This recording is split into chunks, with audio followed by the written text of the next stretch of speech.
بسم اللہ الرحمن الرحیم۔ السلام علیکم پیاری دوستو، آج کی اس اسپیشل ویڈیو میں آپ دوستوں کو بتایا جائے گا کہ اسلام میں بیوی کو بوسہ دینا جائز ہے اور گھر سے رخصت ہوتے وقت بیوی کو بوسہ دینا حدیث کی روشنی میں کیسا ہے۔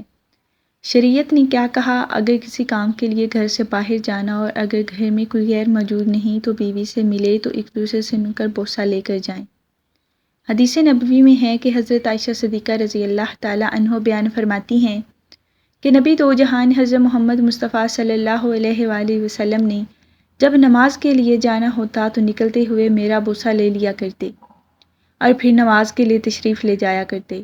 اسلام ایک ایسا خوبصورت دین ہے جو اللہ رب العزت نے عطا کیا، حقوق کو استعمال کرتے ہوئے لوگوں کی بہتری فلاح کے لیے کام کرتا ہے، اور اسلام کے حقوق کے مطابق اگر آپ اپنی زندگی گزارتے ہیں تو آپ کی زندگی میں کوئی ایسا موقع نہیں گزرتا جب آپ لوگ جو ہیں وہ ایک ایسی ڈگر سے ہٹ جائیں جس ڈگر پر آپ کو نہیں چلنا چاہیے۔ اب اگر آپ نے ابھی تک ہمارے چینل کو سبسکرائب نہیں کیا تو پلیز چینل کو سبسکرائب ضرور کریں۔ اسلام نے خامد پر بیوی کے کچھ حقوق رکھے ہیں اور اسی طرح بیوی پر بھی اپنے خامد کے کچھ حقوق مقرر کیے ہیں، اور کچھ حقوق تو خامد اور بیوی دونوں پر مشترکہ واجب ہیں۔ آج ہم انشاءاللہ خاوند اور بیوی کے ایک دوسرے پر کتاب و سنت کی روشنی میں حقوق کا ذکر کریں گے، جس کی شرح میں اہل علم کے اقوال کا بھی ذکر کیا جائے گا۔ اول تو صرف بیوی کے خاص حقوق کون سے ہیں اس کے بارے میں بات کرتے ہیں۔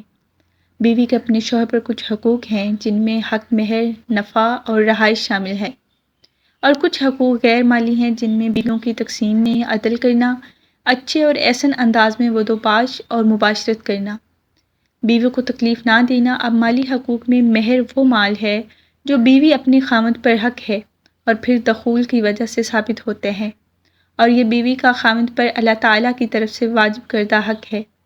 اللہ تعالیٰ کا فرمان ہے کہ سورۃ نساء آیت نمبر 4، اور عورتوں کو ان کے مہر راضی خوشی سے دے دو، اور مہر کی ادائیگی میں اس وقت کے خطے اور مقام کا اظہار اور عورت کی عزت و تکریم اور اس کے لیے اعزاز ہے۔ مہر عقد نکاح میں شرط نہیں اور نہ ہی جمہور فقہا کہ ہاں یہ وقت کا حکم ہے، بلکہ یہ تو اس کے آثار میں ہی ایک اثر ہے جو اس پر مرتب ہوا۔ اگر کوئی وقت نکاح بغیر مہر ذکر کیے ہوئے جائے تو اتفاق جمہوریہ علماء کہ وہ عقد صحیح ہوگا۔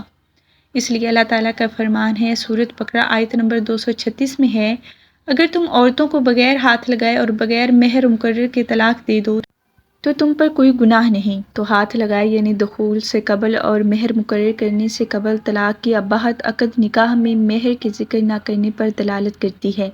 اب اس کے بعد آتے ہیں نان و نفقہ پر کہ بیویوں کا خامد پر نان و نفقہ واجب ہے، لیکن شرط یہ ہے کہ اگر عورت اپنے خامد کو سپر کر دے تو پھر نفقہ واجب ہے، لیکن اگر بیوی اپنے خامد کو نفع حاصل کرنے سے منع کرتی ہے یا پھر اس کی نافرمانی کرتی ہے تو اسے نان و نفقہ کا حقدار نہیں سمجھا جائے گا۔ عقد نکاح کی وجہ سے عورت خامد کے لیے نکلنا منع ہے تو اس لیے خامد پر واجب ہے کہ وہ اس کے بدلے میں سے خرچ کرے، اور اس کے ذمے ہے کہ وہ اس کو خرچہ دے، اور اسی طرح یہ خرچہ عورت کا اپنے خامد کو سپرد کرنے اور اس سے نفع حاصل کرنے کے بدلے میں ہے۔ بیوی کی ضروریات پوری کرنا مثلا کھانا، رہائش، پینا، یہ سب خامد کی ذمے ہیں۔ اگرچہ بیوی کے پاس اپنا مال ہو اور وہ غنی بھی ہو تو پھر بھی خامد کے ذمے نان و نفقہ واجب ہے۔ اس لیے اللہ تبارک تعالیٰ کا فرمان ہے کہ جن کے بچے ہیں ان کے ذمے عورتوں کا اور رہائش دستور کے مطابق ہے۔ سورۃ بقرہ آیت نمبر 233 اور والا میں اپنی کشادگی سے رزق خرچ کرو، اور جس پر رزق کی تنگی ہو اسے جو کچھ اللہ تعالیٰ نے دیا ہے اس میں سے خرچ کرنا۔ اب آتے ہیں کہ بیوی کیا روزے کی حالت میں بوسہ دے سکتے ہیں؟ تو ناظرین، ایک حدیث میں ہے کہ آپ بیوی کو روزے میں بھی بوسہ دے سکتے ہیں۔ اگر آپ کو یا آپ دونوں میں سے کسی ایک ہو یا دونوں کا روزہ ہے، اسی روزے کی حالت میں بھی آپ پیار کر سکتے ہیں، بیوی کو بوسہ دے سکتے ہیں، اس پر روزے پر کوئی اثر نہیں پڑتا۔ اب آپ کا روزہ باقی رہ سکتا ہے۔